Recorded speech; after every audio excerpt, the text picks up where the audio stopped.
Muchísimas gracias por esta oportunidad de encontrarnos hoy aquí en Querétaro. Gracias a Aarón García de Real, quien es el director de Documenta, que está cumpliendo su primera década y quien nos hizo favor de invitarnos para esta reunión. Yo ya tenía rato que no venía a Querétaro. Tú no sé, tú tienes menos tiempo de haber venido, Alejandro, pero de verdad es un privilegio estar esta tarde, este mediodía aquí en la capital queretana para platicar efectivamente de este libro, el más reciente libro nuestro, el primero que hacemos de manera conjunta Alejandro Páez Varela y su servidor, y por supuesto nos importa mucho, pues sí, hablar del libro, hablar también del documental y hablar de lo que ustedes consideren que podemos platicar este día. Así es que yo no tengo más que gratitud con ustedes, que en un día que normalmente es para el reposo, para el descanso, para la familia, estén hoy aquí en Querétaro para escuchar a un señor ya mayor y a un jovenazo como yo.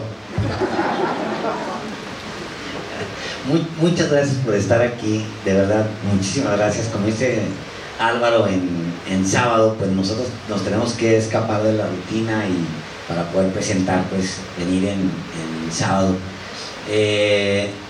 Sí, efectivamente estuve aquí en un Hey Festival hace unos 5 años, yo creo que estuve, ya se nos atravesó la pandemia y ya yo venía a presentar una novela, de hecho mi última novela.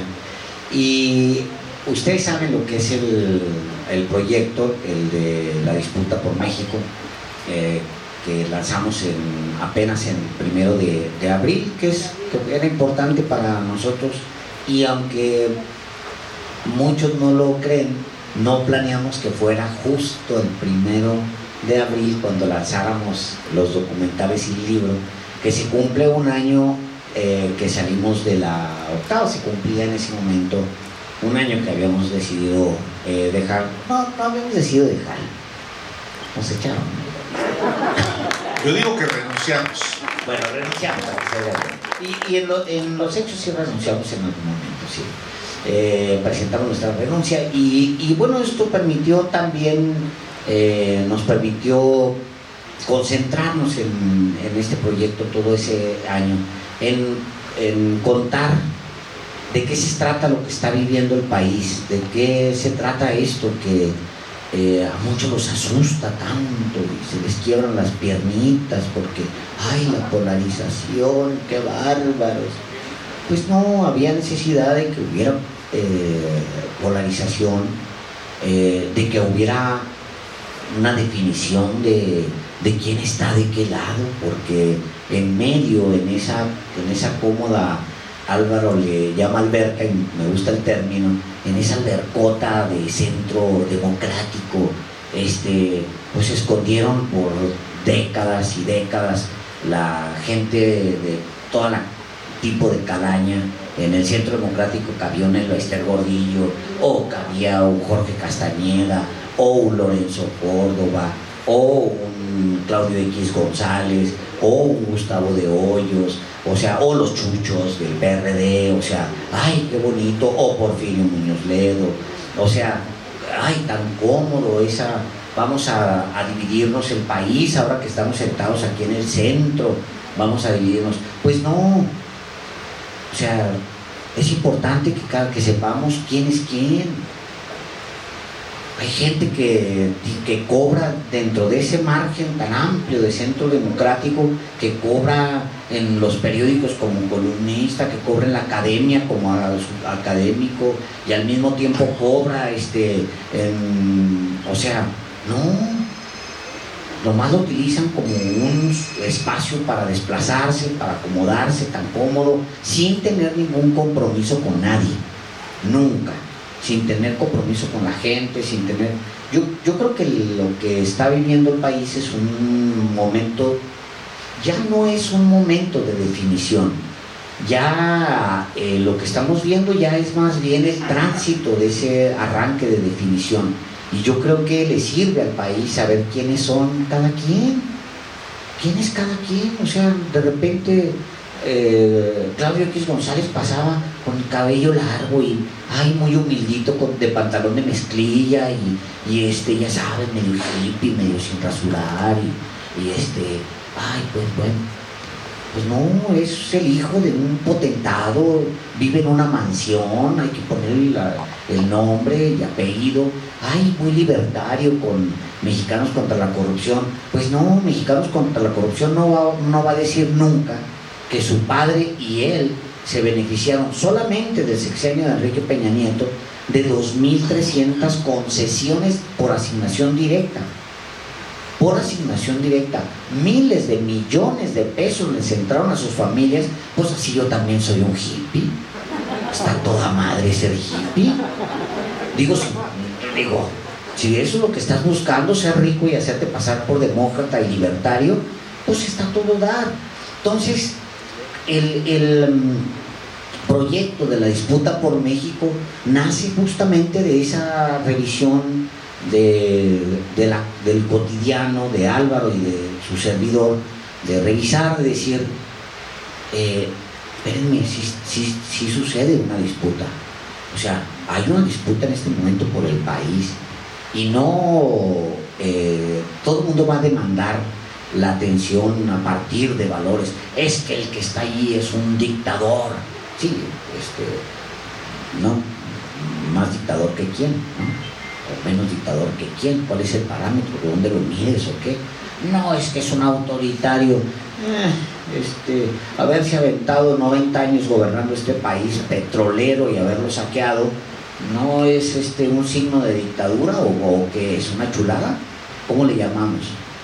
Entonces, creo que a partir de ahí empieza una evolución, la idea de decir, tenemos que decirlo, tenemos que contarlo, hay una disputa por la nación, y también definir los polos, que creo que fue un acercamiento lo que hicimos para despertar apetito, y creo que en el futuro va a ser muy importante ir definiendo cada uno de los polos, porque eso urge. Y justamente a partir de esta deliberación que tuvimos Alejandro Páez y su servidor sobre lo que a nuestro juicio está ocurriendo en México, fue que decidimos cómo abordar desde la perspectiva de lo que somos, periodistas, esta disputa por México. Hay un antecedente, un libro que se llama México, la disputa por la nación, editado en 1981, que seguramente, si no todos, la mayoría conocen. Es un libro de Rolando Cordera y de Carlos Tello, dos personajes que en algún momento formaron parte del gobierno. En el caso de Carlos Tello Macías, fue secretario de Estado en el gobierno de López Portillo, y Rolando Cordera, un académico, un intelectual priista, que después inclusive forma parte de la corriente democrática encabezada por Cuauhtémoc Cárdenas y Porfirio Muñoz Ledo.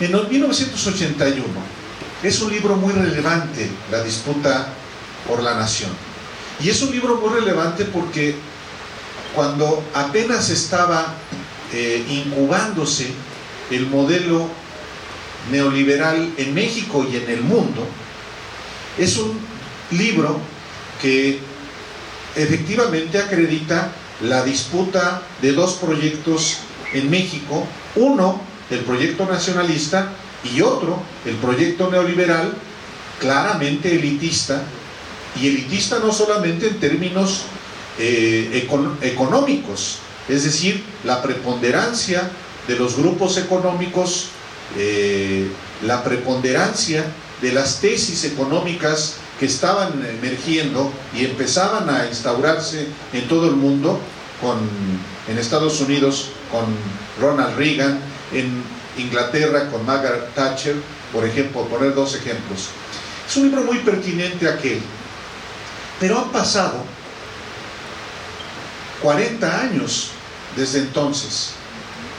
Aquel libro emerge en 1981, estamos ya en el 2022, han pasado 31 años, 3 décadas, de hecho, desde que nosotros tomamos la determinación de hacer este libro.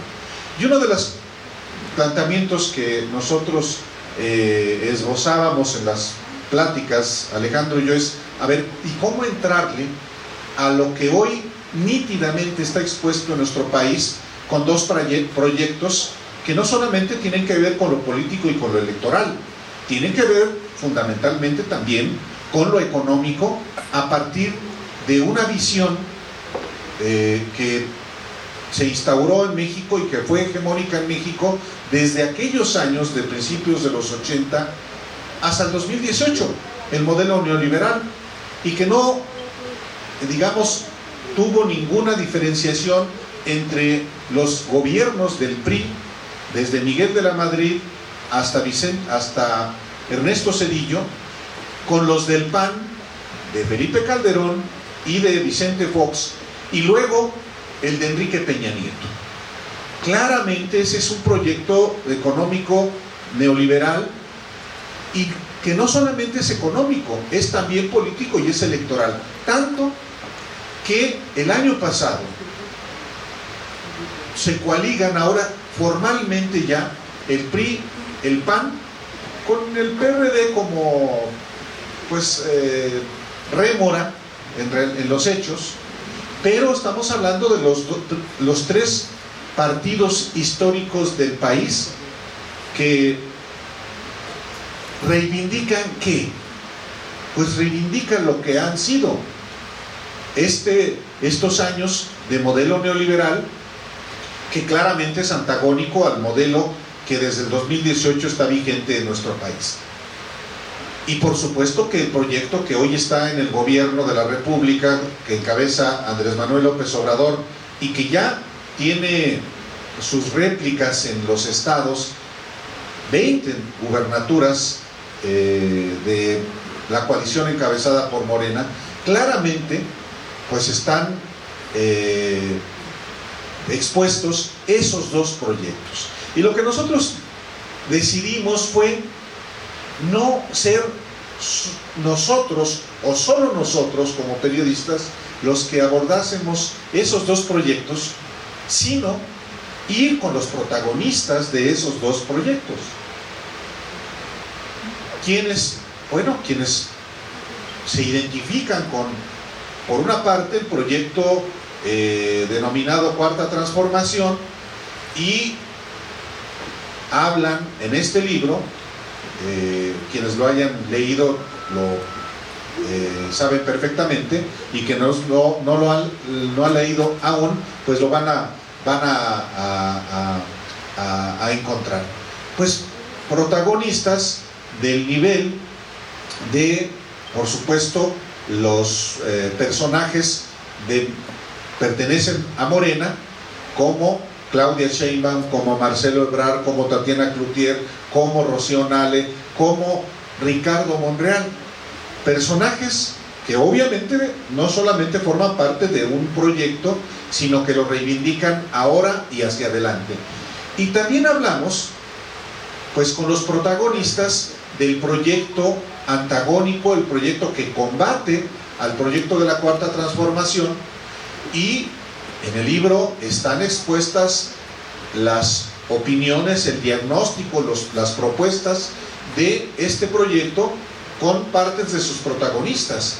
Claro, uno de los que articuló esta coalición, que es el expresidente de la Coparmex, Gustavo de Hoyos, quien habla en este libro y en el documental también, además de los presidentes del PAN, Marco Cortés, y del PRD, Jesús Zambrano, así como Santiago Krill, que quizás sea hoy, bueno, no quizá, lo digo yo, y lo acredito, el jefe máximo del Partido Acción Nacional.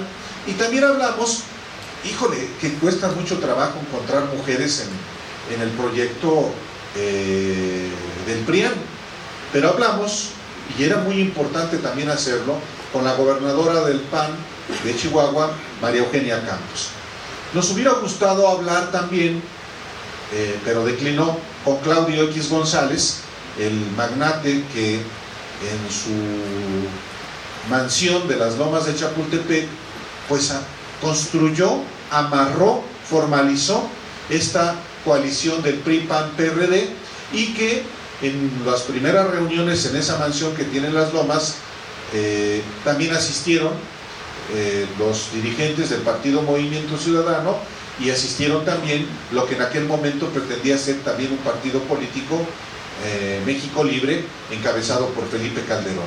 Entonces, lo que hicimos fue apelar precisamente a esos protagonistas, y se los planteamos sin ninguna vacilación, de manera personal, por teléfono, y los primeros que atendieron la convocatoria de Alejandro y mía, fíjense, no fueron los morenistas, fueron los de la oposición.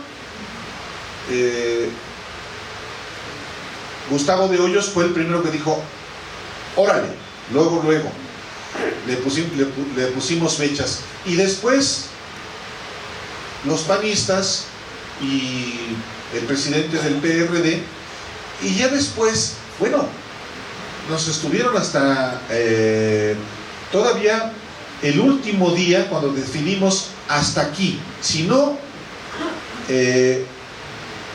no quieren hablar, pues ni hablar, ni modo. Pero el último que habíamos pensado era Marcelo Ebrard. Le daba largas y largas y largas y largas, así como suele ser Marcelo Ebrard.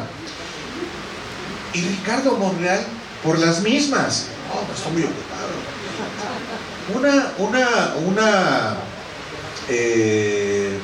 pues conducta que mucho tiene que ver con pura payasada. Pura payasada. Pura payasada. Sí, pura payasada. Al final de cuentas, pues sí, el resultado es el fundamental. Y el resultado es este libro, que el otro día nos decía un colega, cuando fuimos a Guadalajara a presentar el libro, dice: ¿ya releyeron su libro? ¿O ya leyeron su libro? Porque, dice él, hay muchos elementos que en efecto quizá nosotros no nos dimos cuenta, no advertimos de lo relevante que son las conversaciones que tuvimos con estos protagonistas. No solamente son los personajes los que se muestran, son personajes que al final de cuentas no se dirigen a nosotros, se dirigen a ustedes o a todos los lectores. Y en ese sentido, muchos lectores también nos han dicho: es que yo no había entendido cuál era el proyecto que están planteando los opositores, por ejemplo. Y para quienes han leído el libro, creo que queda muy claro de lo que se trata cada uno de los dos proyectos. Y en ese sentido, por supuesto que el objetivo para nosotros se logró, que era exponer a los ojos del lector estos dos proyectos, y a lo mejor alguien no terminaba por identificarse con uno y con otro, y a partir de que lee el libro dice: pues claro que yo soy, y lo ratifico, del PRIAN, o del proyecto del México ganador, como lo definen sus impulsores, que es el proyecto del PRI-PAN-PRD. Y habrá quienes tengan su reserva sobre el proyecto de la Cuarta Transformación, y a partir de que lee lo que exponen los protagonistas de este proyecto, termina por identificarse, o al revés. Esto es lo que propone el libro: información. Y como periodistas que somos, pues ese era el objetivo, y salvo mejor opinión de ustedes, creo que lo logramos. Es muy interesante también encontrar la visión, justamente esa que narra Álvaro, la visión desde el punto de vista de los la construyen. O sea, el proyecto PRIAN, que mejor representado que por Gustavo de Hoyos o por Marco Cortés. O sea, cuando lees a Marco Cortés o escuchas a Marco Cortés, para quien lo escuchó en los documentales, pues es muy revelador la visión que él tiene de los mexicanos, de las mayorías, por ejemplo, y la visión que él tiene de las minorías, de las élites. Cuando él se refiere, por ejemplo, cuando él habla de un México dividido entre los que quieren que papá gobierno les resuelva todo, ese es uno, y los otros que son los luchadores, los aspiracionistas, lo dice textualmente. O sea, él ve a las mayorías, el presidente del PAN ve a las mayorías como una bola de holgazanes, o sea, todos nosotros, pues, porque pues, somos esas mayorías, una bola de mantenidos, efectivamente, que están esperando que papá gobierno le resuelva todo.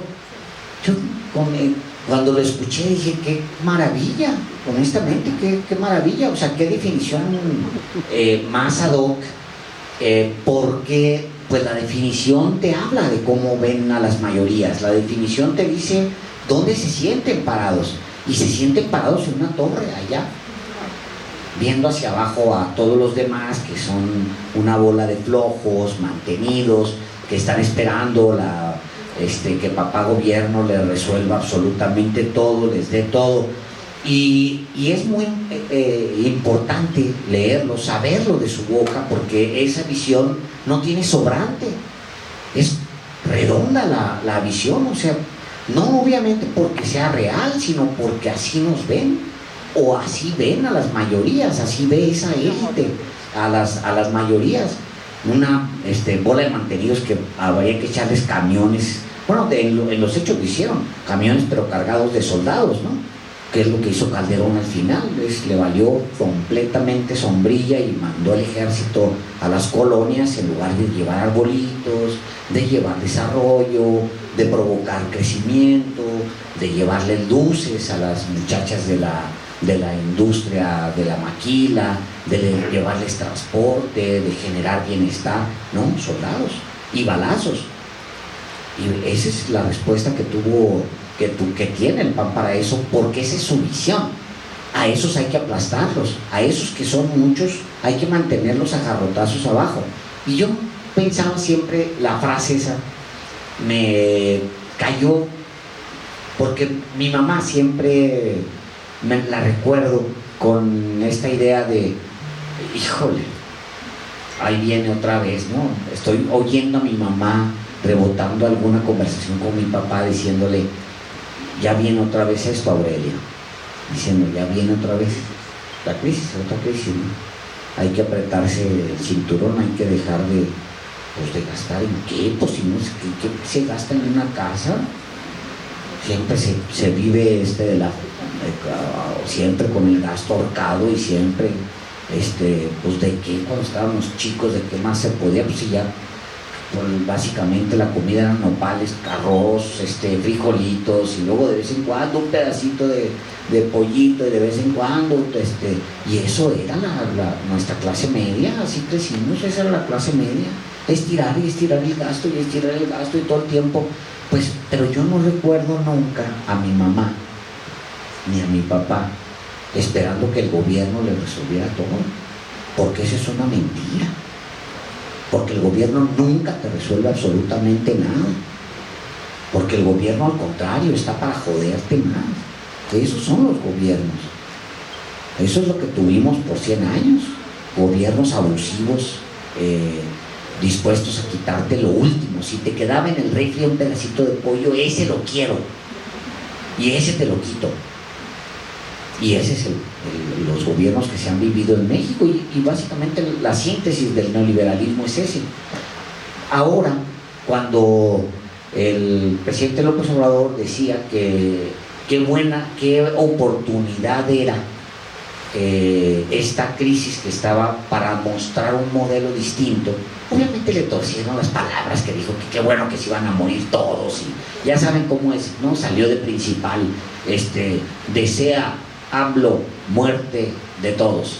No sé, o sea, no sé si esa fue la cabeza, pero es muy probable que así se haya cabeceado en su momento, porque pues todo es torcerle las palabras, torcerle lo que dice, reinterpretarlo y conducirlo siempre hacia la miseria, es hacia las ideas que ellos tienen de alguien, de un gobierno de la izquierda, que es un personaje mezquino, mediocre, payaso, abusivo, dictador, todos los epítetos y todo lo que puedas colgarle a López Obrador, buscas en los sobrantes, en las colitas de las palabras, de las frases, para interpretarlo así y poderlo cabecear, de preferencia lo peor posible, ¿no?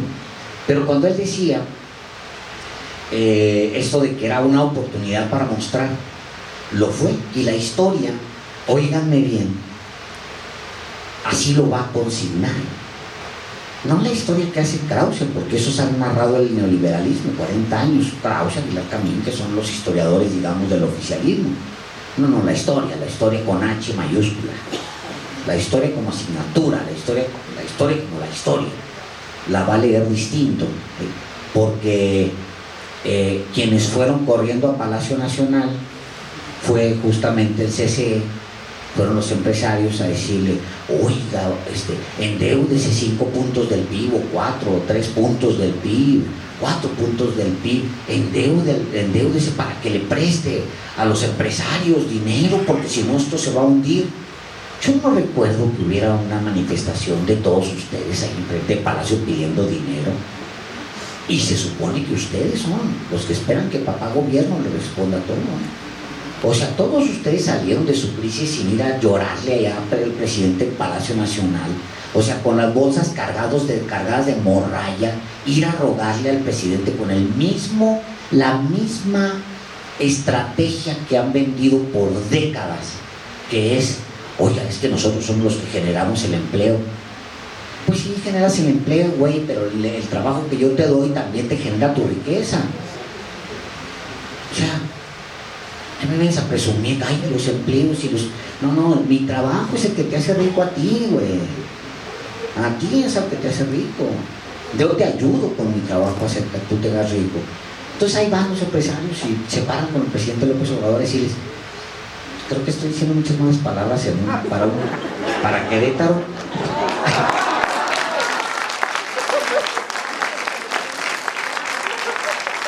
Ya te conocen y no esperaban otra cosa de ti. Florecitas de mí. No, pero es verdad. O sea, tiene que uno que ver.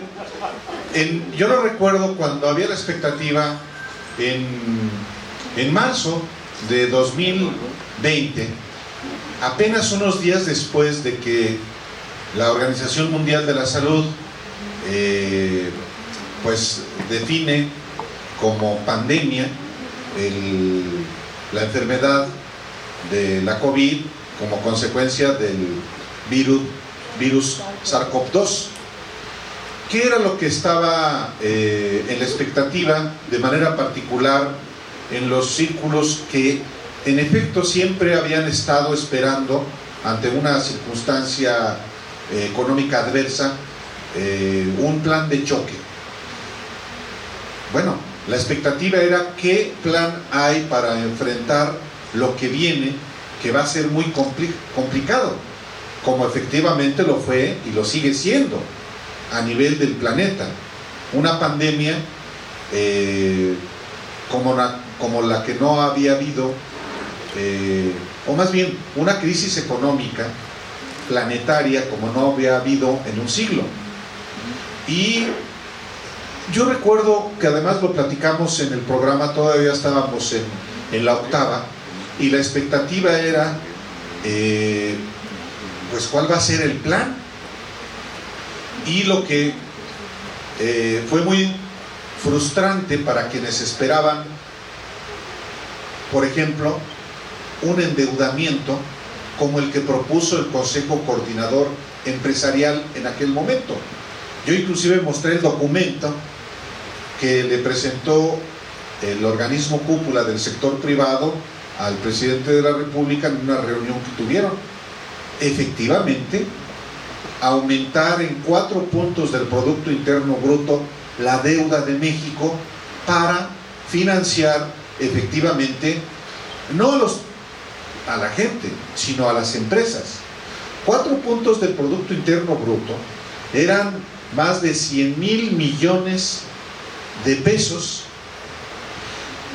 400,000 millones de pesos. 400,000 millones, o sea, de pesos. Y digamos, ese era el caminito, y ese fue el caminito que asumieron, que tomaron varios gobiernos. Bueno, en el caso de Estados Unidos, un endeudamiento brutal, claro, pero es Estados Unidos. Pero en América Latina, quizá el mejor ejemplo de esa conducta irresponsable de endeudar a toda la sociedad para salvar a unos pocos es Colombia. Y en Colombia, el gobierno de Duque contrajo deudas que luego, para pagarlas, evidentemente aumentó los impuestos. ¿Y qué fue lo que se generó en Colombia?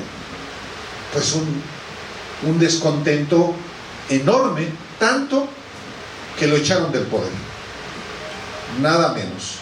Y la deuda ahí sigue, y la deuda que contrajeron en España, en Francia, en Alemania, en Italia, en Japón, que hoy también les está cobrando factura, porque el crecimiento de por sí mediocre que se había estado generando en los más recientes años, pues se volvió de crecimiento, como en el caso mismo de México, un desplome del 8.5% del Producto Interno Bruto, es decir, menos 8.5%, no lo había conocido México en décadas.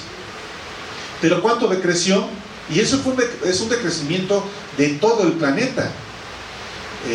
La propia inflación que hoy existe en el mundo, como consecuencia, sí, de la pandemia, pero como consecuencia también de la guerra Rusia-Ucrania, pues ha afectado una vez más a todo el planeta.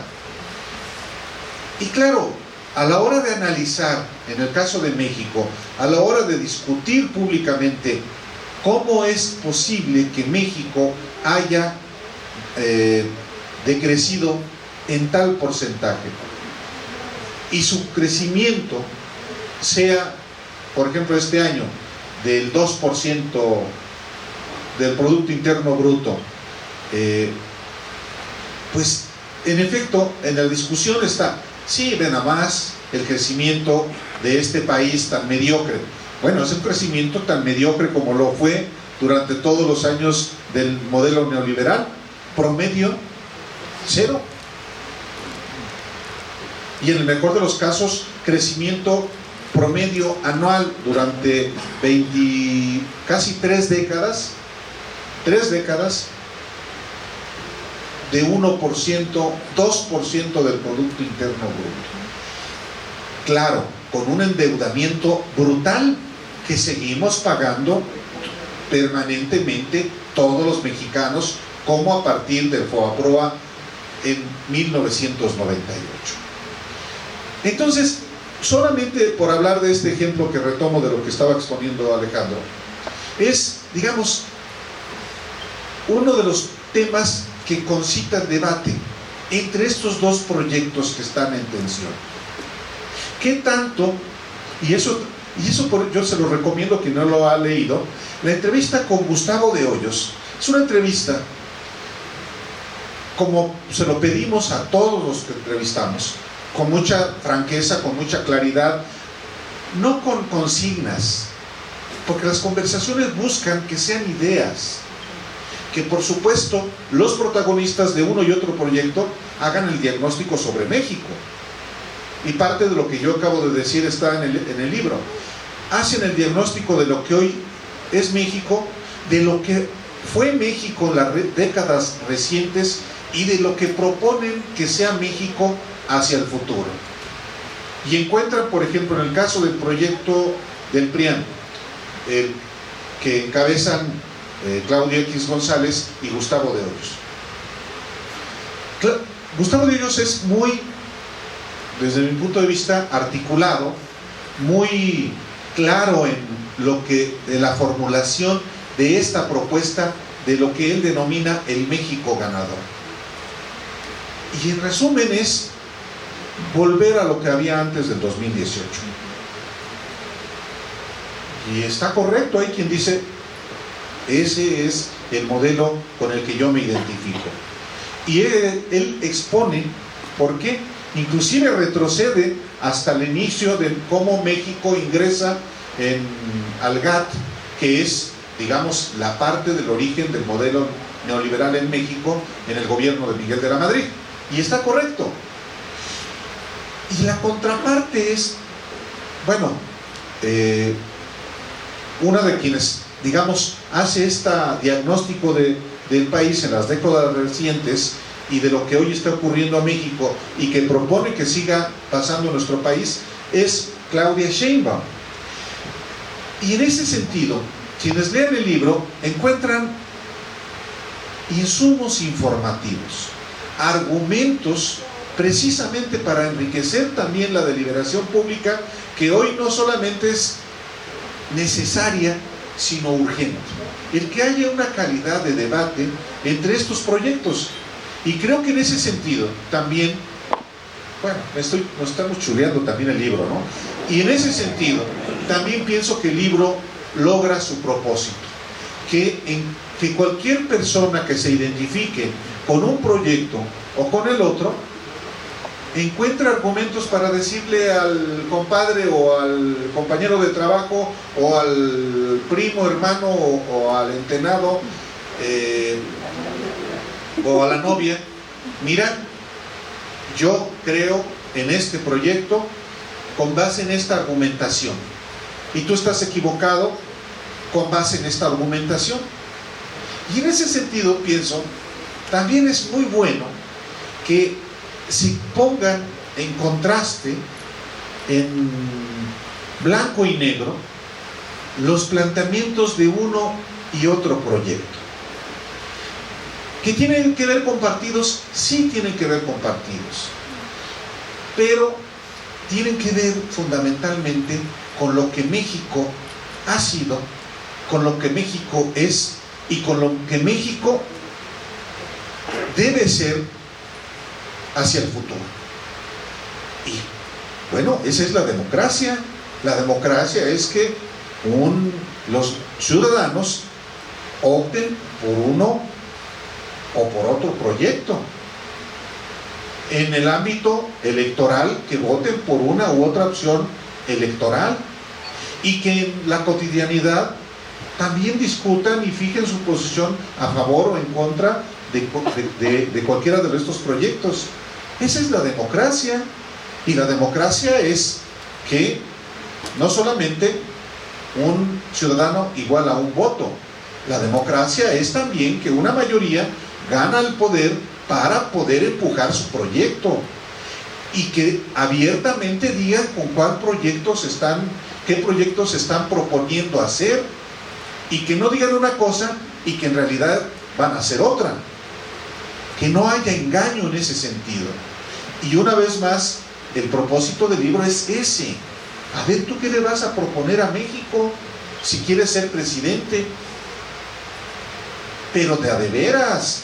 Y para eso, por supuesto, hay que examinar también las trayectorias de cada quien, porque se compra el paquete completo, ¿eh? No me digas, Enrique Peña Nieto, que te creamos solamente porque eres guapo, como cuando lo querían llevar a Peña al colchón. Peña Bombón. Peña Bombón, te quiero en mi colchón, decían, gritaban en la calle algunas personas. Bueno, pero Pero cuando alguien votó por Enrique Peña Nieto en 2012, también estaba votando por su tío Arturo Montiel, por Carlos Romero de Champs. Estaba votando por una forma de ser gobierno, y no cualquier forma de ser gobierno, la del priismo más corrupto, más vil, como es el del grupo Atlacomulco del Estado de México. Y eso hicieron. Y aquellos que decían, Peña, bombón, te quiero en mi colchón, pues terminaron acostándose con Carlos Romero de Champs. O con el Bester Gordillo. O con el Bester Gordillo. En fin, vaya, no queremos abusar tampoco tanto de abusar de su tiempo, porque también es importante, y siempre tratamos de hacerlo Alejandro y yo, es pues por supuesto que responder a inquietudes que ustedes mismos en su entorno, como aquí en Querétaro, en Guanajuato, porque no solamente hay gente de Querétaro, también hay de Guanajuato. Bueno, vienen mis cuñadas, mis concuños, Oye, morran. Ay, familión, por razón le aplauden tanto. Yo nada, pues ya me di cuenta, todo el familión está aquí. Bueno, si les parece, Alejandro, ¿cómo ves? ¿Preguntas? Muy bien. Porque a lo mejor alguien está interesado, porque sí ha ocurrido. A ver, Alejandro, en realidad, ¿cuántos años tienes?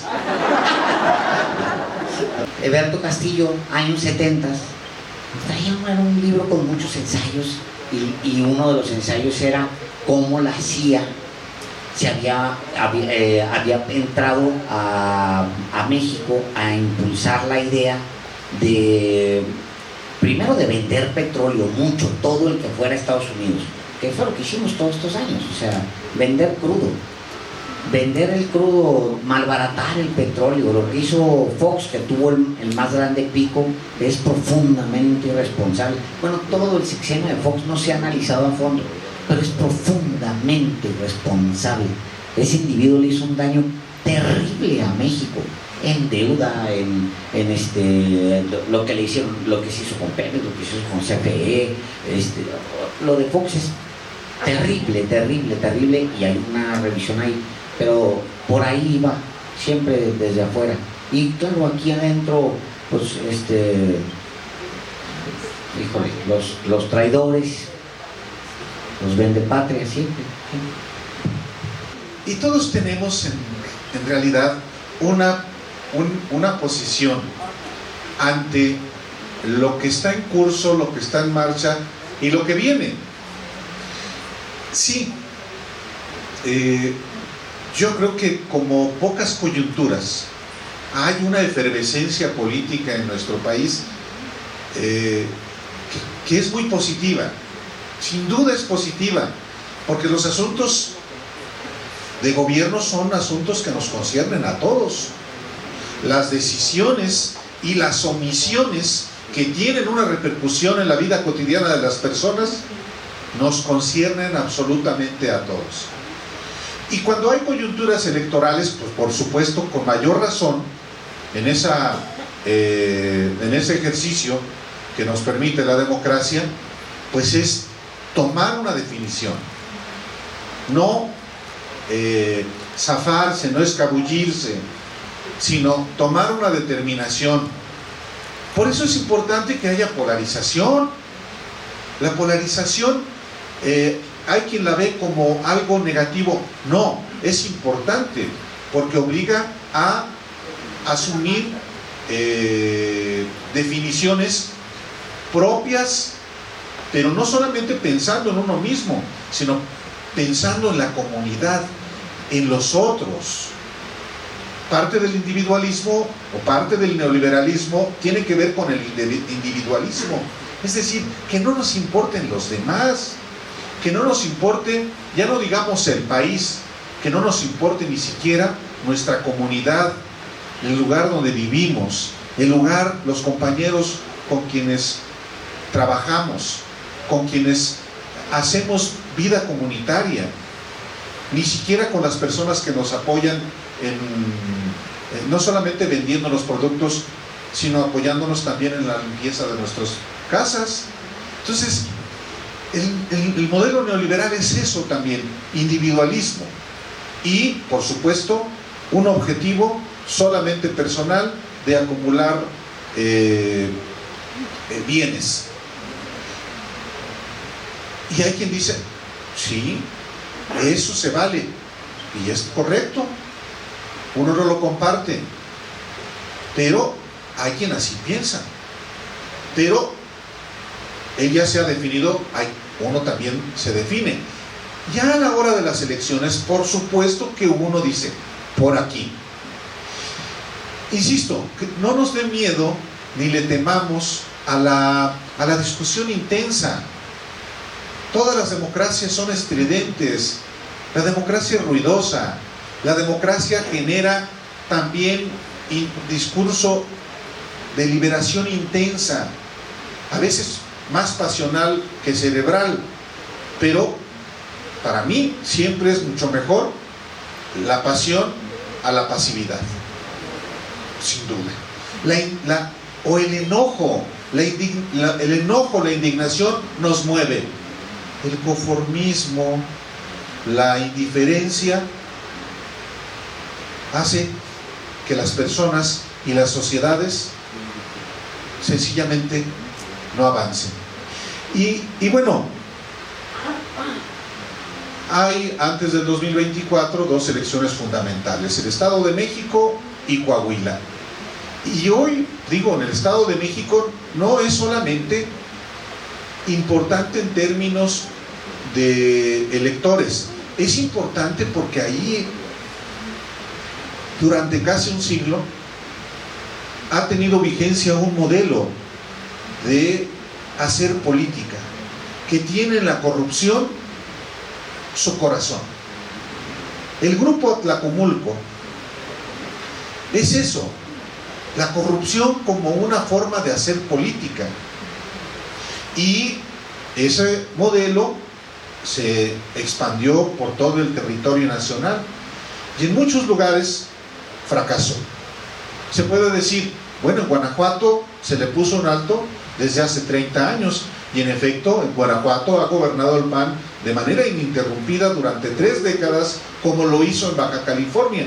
Son los dos estados donde más ha gobernado el PAN. En Querétaro,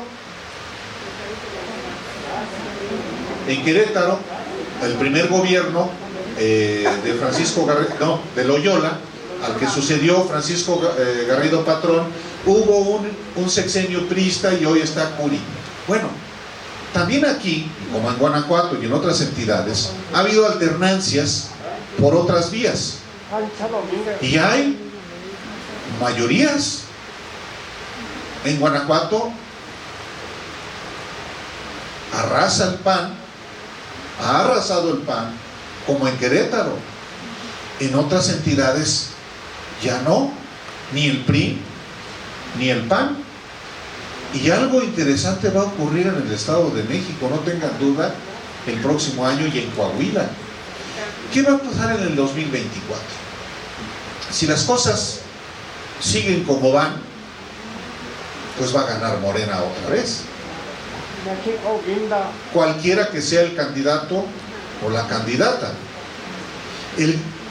La oposición que aquí está expuesta en el libro también está en esa propia circunstancia, no solamente de su proyecto, sino quien abandera su proyecto.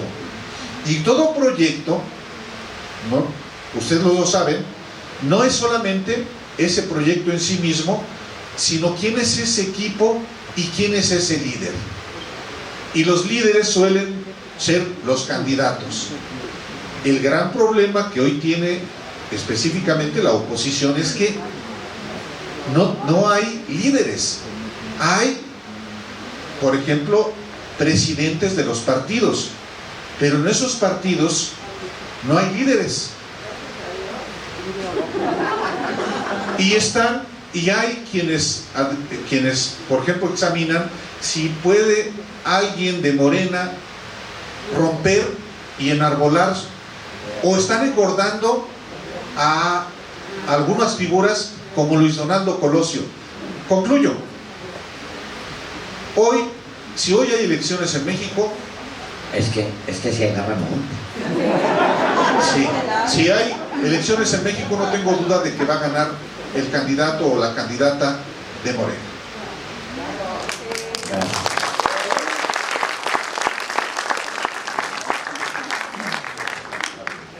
O sea, sí hay una idea de que las obras que se realizan ahorita en este gobierno van a tener obviamente un impacto sobre regiones muy puntuales, pero son regiones que tienen un crecimiento menor al crecimiento que se tiene en el norte del país. Por ejemplo, la refinería en Dos Bocas, nosotros acabamos de pasar, fue una maravilla ver cómo está Paraíso.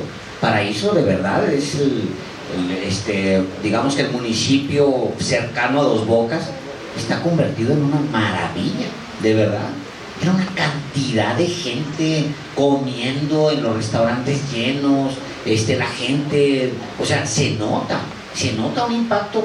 Son pueblos olvidados, eso no se nos olvide, por décadas.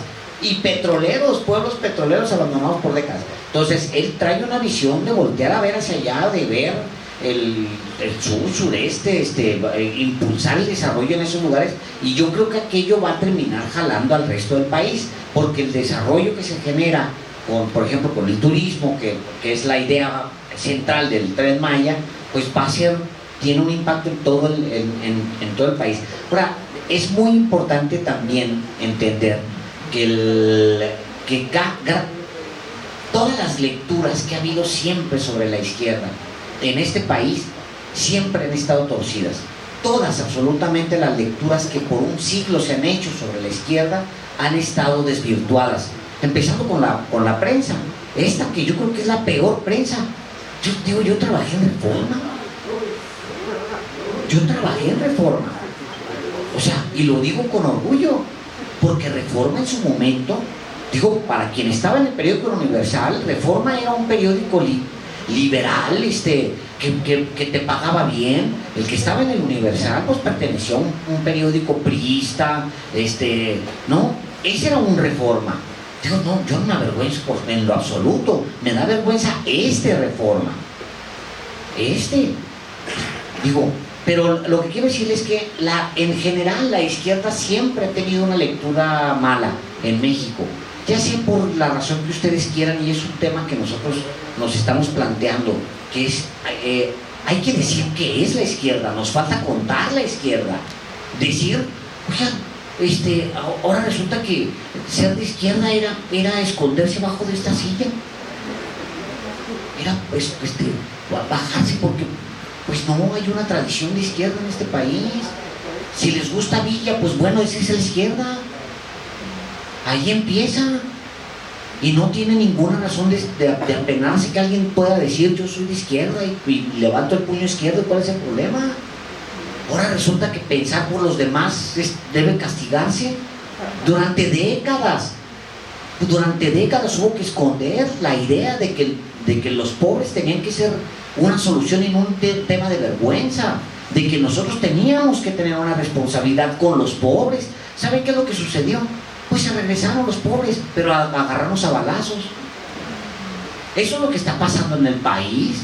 Toda la mayoría de esos muchachos que se entregan al crimen organizado, ¿saben por qué se entregan? Por pobreza.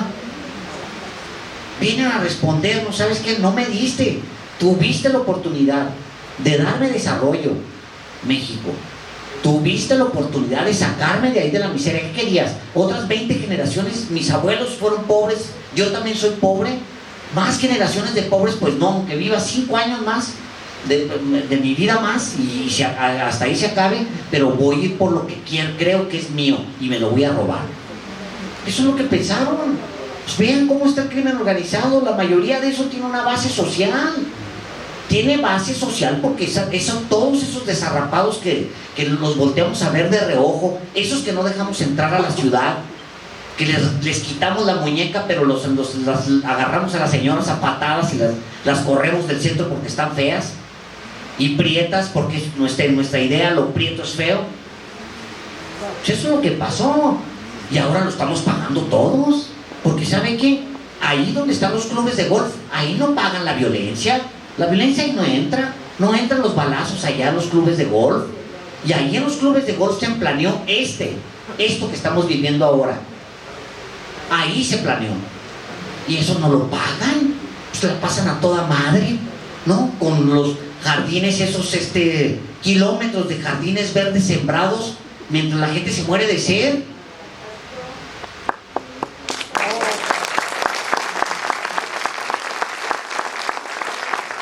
A ver, por allá arriba. Quería comentar lo siguiente. Me parece que este trabajo de análisis periodístico nos permite, como lo mencionas, Álvaro, la posibilidad de ubicarnos, ¿no? Este es un gran aliado, pues, para esa ubicación política que tanto necesitamos en nuestro país. También la anécdota que nos comparte Páez, ¿no? Cuando está platicando con la gente de la derecha y bien que lo ubican arriba, se ubican ellos y ellas arriba, y al resto de la población nos siguen viendo abajo con desprecio. Esas ubicaciones son fundamentales y gracias por ello, gracias por este estudio. Yo quería abonar un poco a lo que dijo la maestra Esther, en el sentido de que aquí en Querétaro no nos gobierna la derecha, no nos engañemos, nos gobierna el yunque, y tú fuiste uno de los principales que nos dio luz sobre lo que venía sobre nuestro estado. Entonces, bajo ese contexto, el tema que quiero compartir con ustedes es el asunto que nosotros con un poco de curiosidad y desasosiego vemos. El gobernador Curi es un represor. Se autorizó, por ejemplo, el reemplacamiento, se autorizó últimamente lo de la privatización de agua, todo a espaldas de la población. Ha reprimido a estudiantes, a indígenas, ahorita el tema de los 4 maestros injusta y legalmente despedidos, que a pesar del esfuerzo del presidente de la República continúan en esa circunstancia, etcétera. Y resulta que tiene una cercanía, demuestra pues el presidente de la República una como empatía con el gobernador, una posibilidad de que me parece que institucionalmente es su obligación, pero más allá de eso el halago creo que queda un poco de más. Finalmente concluyo con que el presidente tendrá siempre nuestro cariño y reconocimiento como el mejor presidente que hemos tenido en los últimos tiempos, pero sí nos deja con esa duda y quería pues saber su opinión. Chulea mucho a Curi desde que era senador. Yo no tengo conocimiento a qué obedece esa relación, inclusive cuando hace 2 años, hace poco más de 2 años, un empresario queretano presentó una denuncia contra el abogado de la élite, Juan Collado, que implicaba al ex gobernador Francisco Domínguez Servién y al propio Mauricio Curi. No encontré en el presidente más que elogios para Curi, y luego en la elección estatal, una vez que ganó la gubernatura, muy bien, y uno entiende que el presidente de la República o los presidentes de la República deben tener una relación institucional y de digamos diplomática con los gobernadores y con los presidentes municipales, pero en efecto y en el caso específico de la ley de aguas aprobada en el Congreso aquí en Querétaro, y que en efecto es privatizadora, conculca el derecho humano al acceso al agua, tampoco ha habido, ya no digamos del presidente de la Comisión Nacional del Agua, acciones, por ejemplo, para llevarlo a la Corte y que sea la Corte la que resuelva si efectivamente la ley de aguas del estado de Querétaro, impulsada por el gobernador Curi y aprobada por mayoría de los legisladores del PAN, viola la Constitución. Ahora, Que el presidente de la República no diga nada no significa que no digan o que no hagan nada otras instancias. Y si no hace nada otras instancias, por ejemplo, la representación que tiene Morena en el Congreso de Querétaro, si no hace nada otro tipo de autoridades, ¿qué hace la sociedad? Pues tiene que ver efectivamente qué le concierne a los habitantes de un estado. Pues si hay una arbitrariedad de sus gobernantes, cualquiera que sea su signo, sean del PRI, del PAN, de Morena, del PT, del Partido Muerde o cualquier otro, pues los ciudadanos deben, por obligación cívica, levantar la voz y organizarse para afrontar las arbitrariedades del poder. Sí, es que parte de lo que pasa en el país tiene que ver cómo una arquitectura jurídica se diseñó para la parálisis, para que no pase nada. Se supone que las comisiones de derechos humanos de los estados están para precisamente garantizar la vigencia de los derechos humanos, y si hay una violación, esa comisión tiene el mandato constitucional de ir contra el poder, pero dependen del gobernador, como los organismos de transparencia dependen del gobernador, como el Congreso depende del gobernador, la Fiscalía depende del gobernador. Y entonces, ¿qué debe hacer la sociedad? Pues organizarse al margen de todo ese entramado burocrático para que no pase absolutamente nada y que la sociedad haga que pase. Eso, perdón. No, una última cosa. Eso que plantean ustedes, créanme, lo hemos escuchado en todos los estados. Vamos a Jalisco, donde gobierna el partido político Movimiento Ciudadano. Vamos a Puebla, donde gobierna Morena. Vamos a Tamaulipas, donde gobierna el PAN, ya dejó de gobernar el PAN. Ese tipo de quejas es lo que uno escucha. Y lo que ha pasado es que muchos dejan de quejarse, se organizan y triunfan.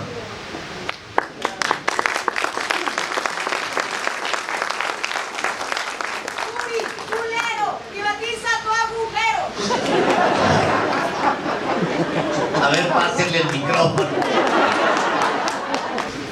Lo que sigue, si sigue, es de ustedes.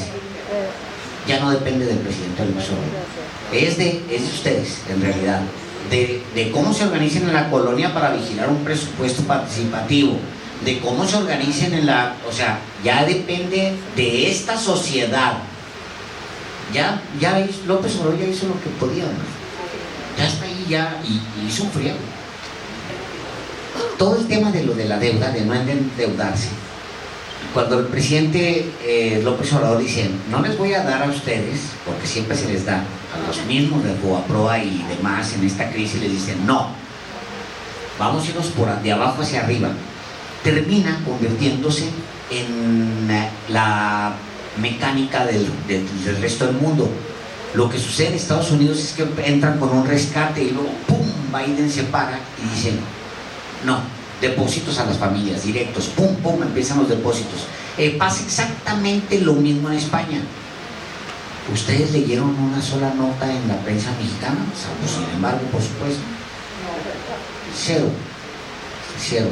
O sea, para decir que no hay deuda, yo todavía ayer, antier, que tuve que salir con gente informada, sentado frente a alguien informada. No, pues es que el país, espérame.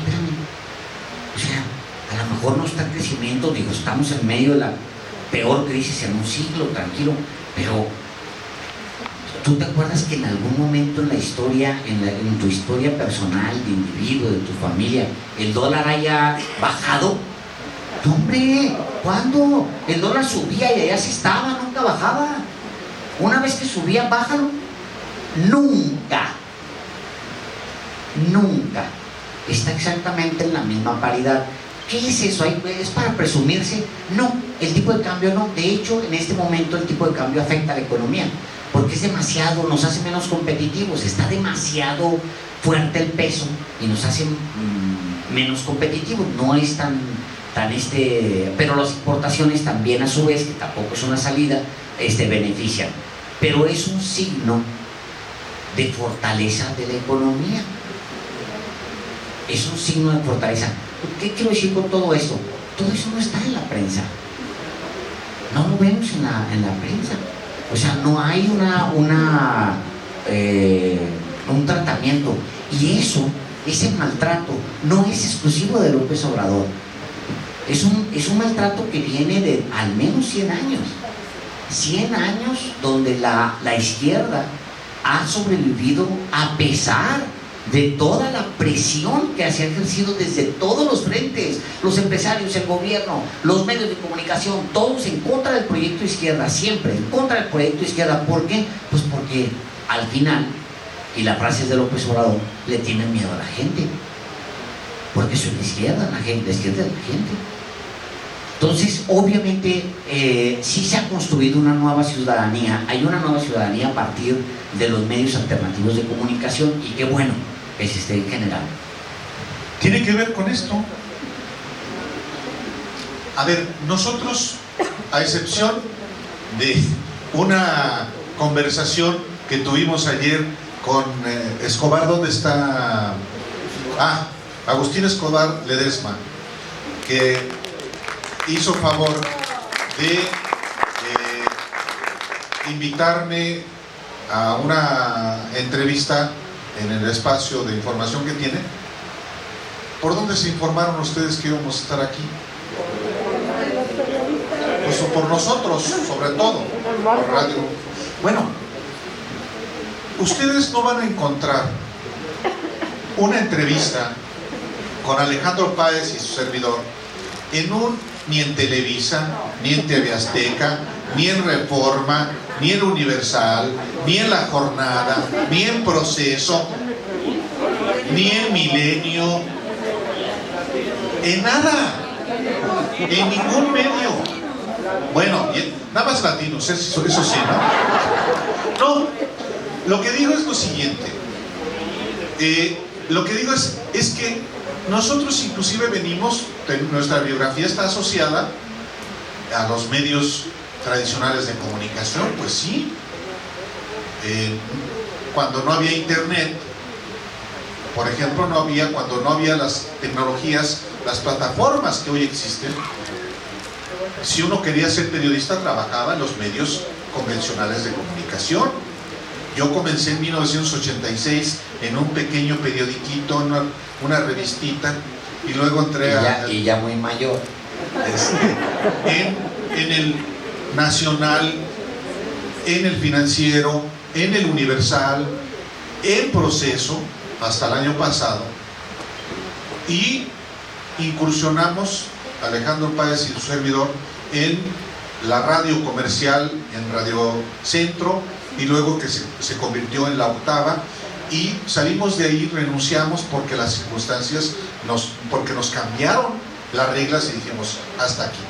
Pero si no hubiera existido la posibilidad que hoy tenemos a través de YouTube, de Dailymotion, de TikTok, de Telegram, de Twitter, de Facebook, aunque finalmente nuestra plataforma fundamental es YouTube, pues estaríamos seguramente trabajando. Bueno, sin embargo, es un medio digital, es una plataforma, es un diario digital que sin la internet no existiría. Entonces, es posible hacer cosas buenas y mejores al margen de los medios convencionales, pero por supuesto que sí. Hay corrupción en medios digitales también, porque la biografía de los medios de comunicación y de los periodistas en México en general es corrupción. Sí, pero hay quienes decimos no, o quienes nos propusimos desde que comenzamos a decir no. porque hay que tener siempre muy definida la visión de que el periodismo es de servicio a la sociedad. Y entonces eso, claro que tiene sus consecuencias, pero también tiene, en contraparte, esto, el que estemos hoy aquí en Querétaro, cientos de personas que en un día de descanso, que es para la familia, hayan destinado horas para venir a escuchar a un par de periodistas orgullosos de serlo, hablando sobre un libro y sobre un documental que han hecho al margen de cualquier medio convencional. Aprovecho también para darle respuesta a la pregunta que se nos formuló sobre el proceso interno de Morena, que está en curso, no ha terminado. Lo que ocurrió fue solamente una doble jornada electoral en los 32 estados de la República para elegir a quienes van a participar en el Congreso Nacional de septiembre. Sí, bueno, una semana antes de la elección, previendo lo que vendría, yo escribí, sin embargo, en mi columna semanal Historia de lo Inmediato, un texto que se llama Morena contra Morena. ¿Y qué es lo que yo expuse ahí? ¿Qué es lo que, ante lo que venía, expuse? Que en efecto, Morena es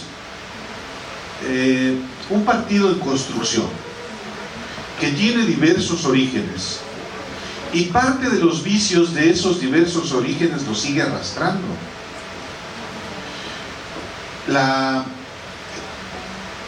El sectarismo de la izquierda, que no termina todavía de aniquilarse, y de aniquilarse a partir de la asunción de prácticas democráticas, no solamente en lo que es la esencia de la democracia, un individuo, un voto, sino también el respeto inclusive al resultado electoral, a la derrota, la aceptabilidad de la derrota. Cuando hay contiendas, ganan unos y otros no ganan.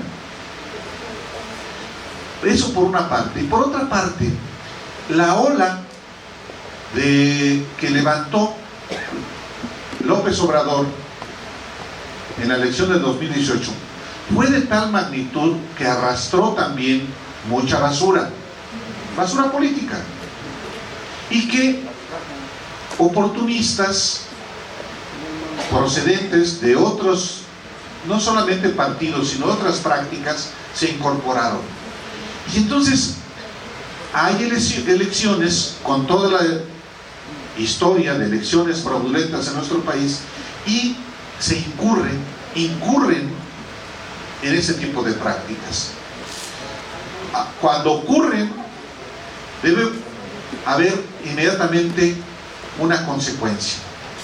Si no, se castiga a quienes actuaron de manera ilegal, antidemocrática en esta elección interna. Entonces la única garantía que existe hacia adelante es que va a seguir ocurriendo.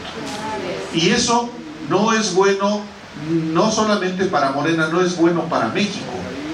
Y en ese sentido creo que sí es importante estar haciendo crítica, pero no en lo general.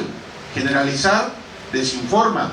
Hay que identificar a quienes cometen esas prácticas y que tengan una sanción también de carácter moral.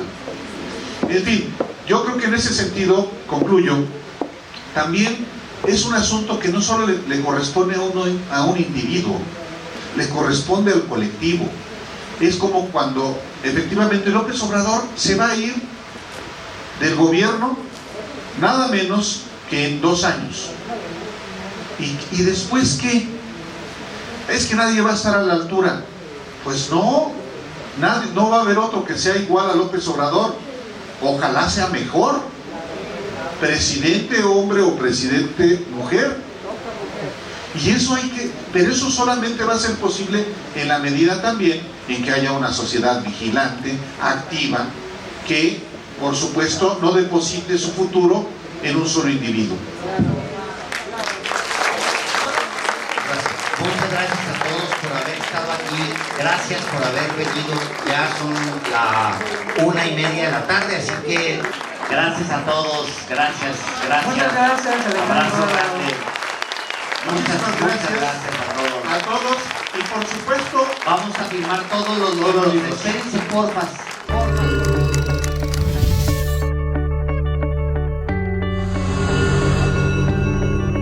Patriotas Televisión. Imágenes que apantallan.